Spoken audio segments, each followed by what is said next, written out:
नमस्कार सभी को।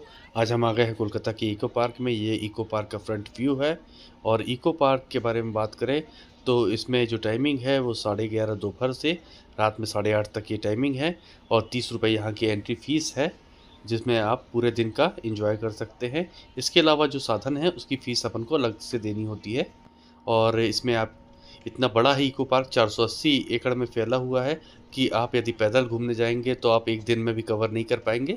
इसलिए हमने ये ई-ऑटो ले लिया है, ई-रिक्शा, और यहाँ पे इको पार्क के अंदर हम घूम रहे हैं। ₹100 पर सवारी के हिसाब से इसने चार्जेज़ लिए हैं।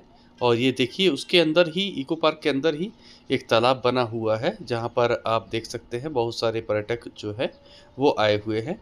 इको पार्क, जैसा कि आप नाम से ही समझ सकते हैं कि ये प्रकृति से, पर्यावरण से जुड़ा हुआ है, तो यहाँ पर बहुत सारी जो चीज़ें हैं उसका ध्यान रखा हुआ है कि लोगों को सुकून का, शांति का अनुभव हो। और कोलकाता के जो जंक्शन हैं, फ़ेमस हावड़ा जंक्शन, वहाँ से इसकी जो दूरी है 20 किलोमीटर है और जो एयरपोर्ट है वहाँ से इको पार्क की जो दूरी है वो लगभग 10 किलोमीटर के आसपास है।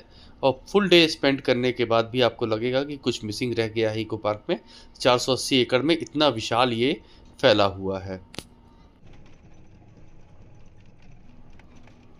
और अब हमारी गाड़ी जो है 7 वंडर्स के जगह पे पहुंचने वाली है। हमारे गाइड ने, हमारे ड्राइवर ने हमको बताया कि अब 7 वंडर्स जो हैं वर्ल्ड में, उनकी जो है यहाँ पे आपको डिस्प्ले दिखाई जाएगी। ये देखिए एफिल टावर दिखाई दे रहा है, सामने ही एफिल टावर दिखाई दे रहा है जो 7 वंडर्स में से एक है।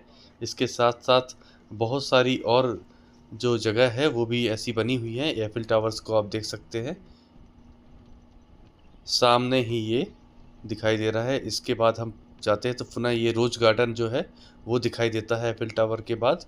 ये रोज़ गार्डन में भी आप देख सकते हैं वैरायटी के रोजेस यहाँ पर लगे हुए हैं और ये गार्डन बनाया है। मुख्य जो उद्देश्य है इको पार्क का वो है कि प्रदूषण जो है उससे फ्री आपको महसूस कराना है, कि आप प्रदूषण से फ्री महसूस कर सकें। कोलकाता जैसे शहर में जहाँ पर प्रदूषण की मात्रा बहुत ज़्यादा है, वहाँ पर इको पार्क जो 2011 में डेवलप करके गवर्नमेंट के द्वारा बनाया गया है। और ये हम पहुँच गए हैं 7 वंडर्स की जगह में, जहाँ पर आपको ये पिरामिड वगैरह दिखाई दे रहे हैं। 7 वंडर्स में से एक ये पिरामिड्स का स्ट्रक्चर यहाँ पे बनाकर तैयार किया गया है।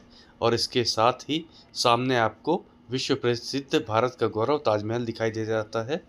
रोम का जो बैटल यार्ड था वो भी दिखाई देता है, उसका भी स्ट्रक्चर यहाँ पे बनाया गया है। और पिरामिड के अंदर जो ममी यहाँ पर रखी गई हैं, और पूरा जो हूबहू स्ट्रक्चर है वो पिरामिड के अंदर जो ममी रखी जाती हैं मिस्र में, उसके हिसाब से बनाया हुआ है। पूरी पेंटिंग्स वगैरह वैसी ही है। तो 7 वंडर्स जो है यहाँ का मेन अट्रैक्शन है।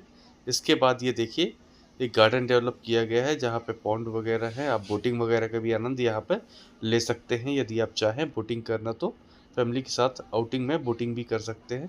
और इसके अंदर ही एक बंगाली विलेज डेवलप किया गया है, जहाँ पर बंगाल के जो प्रॉपर विलेजेस हैं उनका स्ट्रक्चर तैयार करके हमको दिखाया गया है कि कैसे यहाँ पे रहते हैं लोग गाँव में। और ये देखिए एक झोपड़ी बनाई गई है जिसमें उसके आगे बाड़ी वगैरह है, जहाँ पे सब्जियाँ वगैरह, फल वगैरह उगाए जाते होंगे।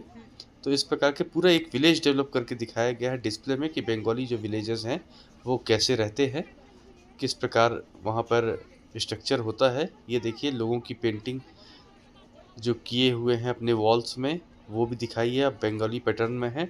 और लोगों की मूर्ति भी बनी हुई है जो टिपिकल बंगाली जो वेशभूषा है उसको पहन के। ये देखिए एक महिला की जो स्टैचू है वो बनी हुई है। एक घास फूस का जो हैट है वो बनाया हुआ है। तो बहुत ही अच्छे से बंगाल का जो रियल कल्चर है उसको समझाने का, यहाँ के विलेजेस का उसको समझाने का प्रयास यहाँ पर किया गया है। और शाम को ये जो हमने सुबह झील दिखाई थी उसमें पूरा लाइटिंग हो जाता है और आप बोट के माध्यम से अपने परिवार के सहित दोस्तों के साथ बढ़िया एंजॉय कर सकते हैं, बोटिंग कर सकते हैं फास्ट बोट पे। तो ये थी पूरी जानकारी इको क्लब के बारे में।